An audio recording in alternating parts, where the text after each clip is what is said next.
Olá, seja muito bem-vindo a mais uma aula de arte. Eu sou Anailson Mesquita, professor da Rede Estadual de Ensino. E nesta aula nós vamos falar um pouco sobre os elementos compositivos da dança, ou seja, aqueles elementos que são responsáveis, né, pela composição da dança em si, né? Você conhece esses elementos? Não? Então nós vamos conhecê-los um pouquinho agora, tá bom? Então vamos lá. Os elementos que constituem a composição coreográfica são eles basicamente o movimento humano, porque na música, ou na dança, desculpa, na dança nós utilizamos expressamente o movimento, né?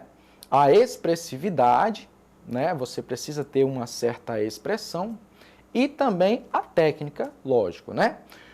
Justifica-se por acreditar que este conjunto não pretende encontrar verdades no caminho da construção do conhecimento, dos conhecimentos, mas sim visualizar possibilidades permitidas através da expressão corporal em si mesmo. O fenômeno da composição coreográfica, visualizado enquanto um potencial da educação estética, traz aspectos como a intuição, intencionalidade e a percepção. Ou seja, o indivíduo está inserido neste fenômeno quando dança, né? Neste fenômeno da composição coreográfica, né? Quando ele dança, ele adentra a este fenômeno onde é necessário ter uma intuição, né? Uma intencionalidade e uma percepção, né? Precisa-se desses aspectos. Tudo bem? O conceito da dança traz um olhar mais detalhado sobre a composição coreográfica, principalmente em suas estruturas. Nos estudos, né, da pessoa que fez esse estudo, ele percebeu que se dá muita importância para o produto final, somente para o produto final, ou seja, para o espetáculo em si, a coreografia pronta. Mas temos que ter uma atenção especial na técnica do movimento, né? Às vezes você está assistindo a um espetáculo de dança, aí você, olha que coisa linda, mas atrás de tudo isso existe todo um estudo específico, né? Existe aí os profissionais, que são pessoas que têm uma técnica absurda, né? E fazem com que você veja aquele espetáculo com outros olhos. Por esta razão, né, o autor cita aí que precisamos dar uma atenção especial na técnica do movimento, beleza? Porque qualquer tipo de dança exige um grau de técnica dentro do estilo que se está dançando, não é verdade? A pessoa que dança forró, ela precisa de uma técnica específica para dançar forró. E a pessoa que dança tango, precisa-se de uma técnica específica para se dançar tango, certo? São danças diferentes que necessitam de especialidades diferentes, beleza? Não existe dança sem técnica, ou seja, sem um produzir que é poesis, né? Sem uma poesia. Saraiva, 2005. É comum vermos na ação pedagógica do ensino da dança serem utilizados uma repetição e transmissão de movimentos padronizados dentro de cada estilo. Isso acontece muito, tá? Dentro da dança do balé. O balé tem-se aí movimentos pré-definidos, específicos, que são produzidos, né? São repassados para os aprendizes, né? O elemento movimento humano, né? Dançar é permitir no corpo a sensação do movimento.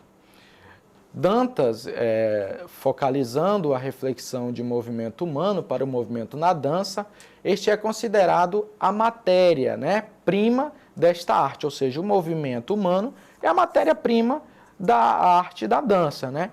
É como forma simbólica. E como forma simbólica é efêmero, fugaz e transitório, né? Ele transita aí em todo o movimento da dança. Um interessante paradoxo elucidado nas teorias abordadas por Saraiva Kunz aponta que ao mesmo tempo em que a dança é muito mais que um movimento, ela não é mais do que um movimento. E justamente na tentativa de esclarecer essa proposição é que precisamos trazer outros pontos para a discussão, como a questão da gênese do movimento da dança, né?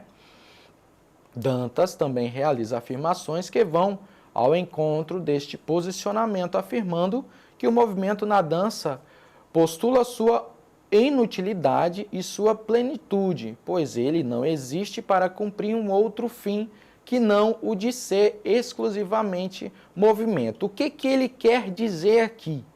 Ele quer dizer que o movimento só existe porque você os pensa e os traduz em movimento, né? Segundo esta autora, quem dança o faz porque realiza movimentos que não possui aparentemente nenhuma utilidade ou função prática, mas que possuem sentido, olha só, e significado em si mesmo, recriados, revividos a cada momento, né? Então, dançar é fazer sentido aquilo que você pensa, aquilo que você traz, né, na sua identidade, certo? Para Merleau-Ponty, ela denomina o movimento da dança como um movimento abstrato, né? Ou seja, um movimento irreal, pois este inaugura no corpo um processo de reflexão e construção da subjetividade, superpondo o espaço físico, né? Um espaço virtual ou humano. Para ele, a possibilidade de projeção torna possível a organização dos dados sensíveis em um sistema de significações, ou seja, este movimento, né, que existe somente a partir de um pensamento pré-definido, né?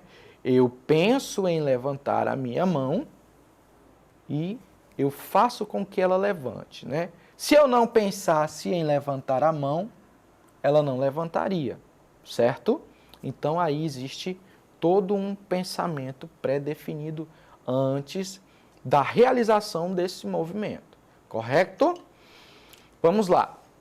Os movimentos fogem do sentido lógico, né? E são colocados com expressão de sentimentos para passar uma mensagem através da dança que está sendo executada. Então, olha só, como nós já havíamos falado, que é preciso um sentido, e através desse sentir e o sentido, coloca-se, né, a expressão, os movimentos, certo? Não se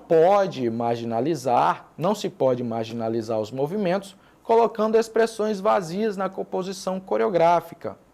No movimento humano em si, se tem uma mistura de mecânica pura do mesmo, né, do movimento humano, que é mecânico, mas também uma carga de experiências vividas pela cultura do indivíduo que dança, né? Ou seja, você precisa passar por esta vivência para que você também possa produzir, né, os movimentos que você requer em uma certa dança, né? É impossível que você possa criar sem que você tenha uma vivência anterior, correto?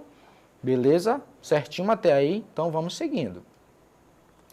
A expressividade. A expressividade, né, dos gestos representa a possibilidade discursiva do contato imediato com o mundo da percepção. Quem falou isso foi Merleau-Ponty. Ao utilizar o termo vivenciar a dança, estamos evidenciando outra questão importante neste estudo.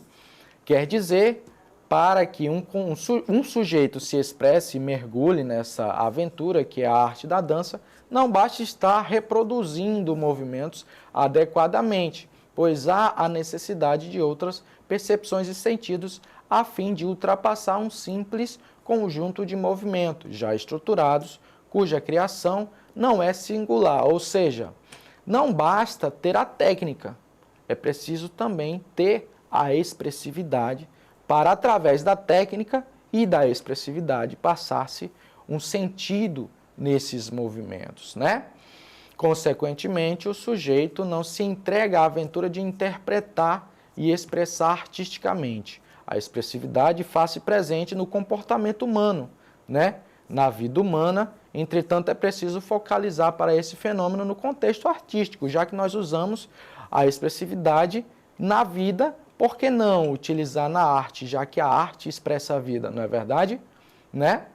Mas especificamente na composição coreográfica, questionando a respeito da essência da expressividade no ato de coreografar. Então, quando se vai criar, é necessário também ter a expressividade em pensamento. Você precisa saber qual tipo de expressão você irá passar para o público. Por quê? Porque é através da expressividade também que você vai passar um sentimento, um sentido, como que você quer que as pessoas sintam esse movimento, né? Então, é através da expressão que você vai ter este sentido. Como se relaciona o fenômeno da expressividade na coreografia em relação à supremacia do domínio técnico, né? Como ampliar a visão reducionista do conceito de expressão e técnica, ou seja, como chegar à essência da expressão nos movimentos que constituem uma coreografia. Miller e Merleau-Ponty, tendo como intuito o ataque à diplopia cartesiana, propõem o conceito de expressividade da experiência, entendendo esta como a maneira espontânea, né, também, cujo contato institui significação ou fenômenos. Desta forma, este autor concebe expressão como a operação primordial, na forma da qual nossas experiências gestuais, né, induzem outros fenômenos ou significações simbólicas, beleza? Então, é sempre importante ter e utilizar, né, os movimentos naturais, né, as expressões naturais e trabalhar elas a partir daí, beleza? E aí nós temos o último conceito, que é o conceito técnico, né? O decisivo da técnica não reside no fazer e manusear, nem na aplicação de meios, mas no descobrimento desses meios, né? Heidegger. A dança traz como um de seus elementos a questão da técnica, entretanto, se faz necessário explorar tal elemento a fim de ampliar as suas possibilidades e vislumbrar problemáticas e equívocos que cercam a experiência e o ensino da dança, né? Então, é necessário trabalhar-se a técnica para que possa também trabalhar equívocos, né, de movimentos que não foram previamente pensados, mas foram executados, né? Existe essa possibilidade que na dança sempre acontece. Às vezes você não pensa no movimento, mas executa-o, né? E a técnica, para Heidegger, ela vem com esse pensamento, né, de trabalhar e tirar esses equívocos, né? Então nós vimos aí os 3 parâmetros aí, né? Técnica, expressividade e movimento humano. Por hoje é só, nos vemos nas próximas aulas e não esqueça de acessar a nossa plataforma Eduque. Até mais!